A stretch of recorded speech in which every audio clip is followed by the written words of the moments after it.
Joining us now, Democratic Senator Tim Kaine of Virginia. He's a member of the Budget Committee, and he says he's got a solution. He's got a plan. So we don't default.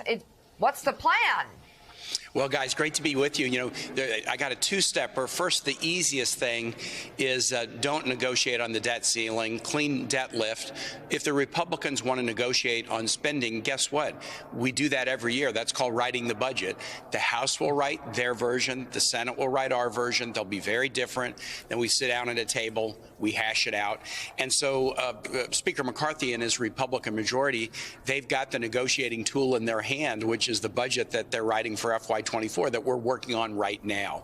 But we shouldn't flirt with our creditworthiness. The 14th Amendment says that we pledge an oath to says we can't. And so the simplest solution is confine the spending negotiation to the annual budget exercise. However, we get into this brinksmanship every couple of years. And Senator Jeff Merkley and I have a proposal based on something that Senator McConnell did when President Obama was president. We came up against one of these debt ceiling cliffs. And for one time, Senator McConnell wrote a rule that allowed the president to raise the debt ceiling to cover Congress's debts. Remember, it's Congress that passes the budgets and incurs the debt. And the president can do that. And then if Congress wants to, Congress can do a resolution of disapproval to stop the presidential action. So basically, it's a really simple thing. The president looks at what Congress has done, the budgets that they put on the president's desk, raises the debt ceiling to cover congressional actions. If Congress doesn't like the president's move, Congress does a resolution of disapproval. It worked in 2011. It was a Republican idea. If we did it and made it part of our kind of ongoing process, we would avoid these brinksmanship games that pop up every couple of years and scare everyone. You know, Senator, listening to that description, and we all recall it, 2011 seems today, as you talk about it, an entirely different era. Seems like a century ago in American politics.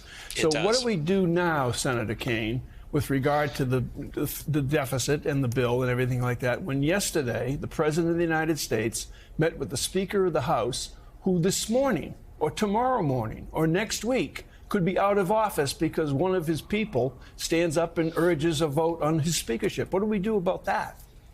Well, Mike, you are right that that 2011, that seemed pretty catastrophic then. That was the first effort to really flirt with the debt ceiling.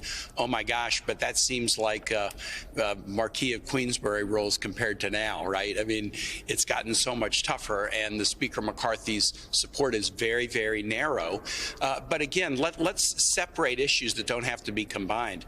The debt ceiling is just covering what Congress has voted on, you know? So if we don't want to do spending, then the House will put a spending plan on the table and they'll make cuts. The American public can see what the cuts are. The American public can see what the Democratic proposal is, and then we'll negotiate and reach a deal. You know, we have processes here to deal with these issues and avoid the brinksmanship that scare the markets, but more importantly, scare people who are worried about their Social Security checks, their SNAP benefits, police departments that need funding to hire officers, et cetera. Senator Kaine, I know that you've been a leader addressing long COVID and the crisis of it in the country, and that you have suffered yourself, and I hope that your condition is improving. But I just want to know, why is it still such a mystery for COVID patients who are suffering in this country? Some of them even have to go, you read about COVID long haulers having to go to abroad to get treatment. There are blood tests that are available in the EU and over in South Africa that just aren't available here. What's being done to move beyond these regulatory boundaries and help people in America who are suffering? Well, I'm so glad you asked that question, and I want to just quickly say I am dealing with long COVID, but I'm not suffering like others are. What I have is a nerve-tingling phenomenon where 24/7, every nerve ending feels like it's dipped in an Alka-Seltzer. That's been for 3 years. It's not painful. I can exercise. I can work. It's a little bit harder to go to sleep. But as you point out, there are people whose heart functions are up and down randomly, fatigue, brain fog and confusion, all kinds of other symptoms, tinnitus, loss of taste or smell, intense light sensitivity, all kinds of neurological, pulmonary, musculoskeletal conditions. Millions and millions of Americans, probably nearly 1 million out of the workforce because of long COVID. What we did in the budget at year end is we put some funds in to supplement $1.5 billion that we put in a couple of years ago to deal with many COVID research questions, including long COVID.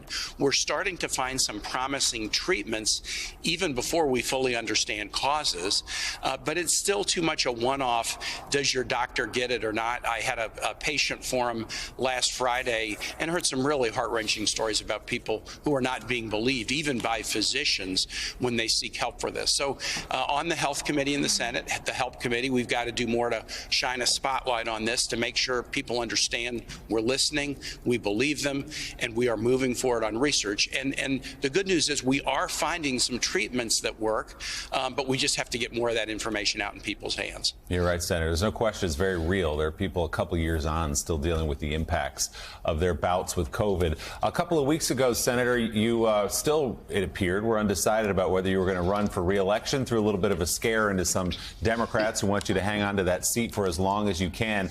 You did decide that you will run again. What went into that decision, and what was on the other side of the ledger? Why might not you have run again?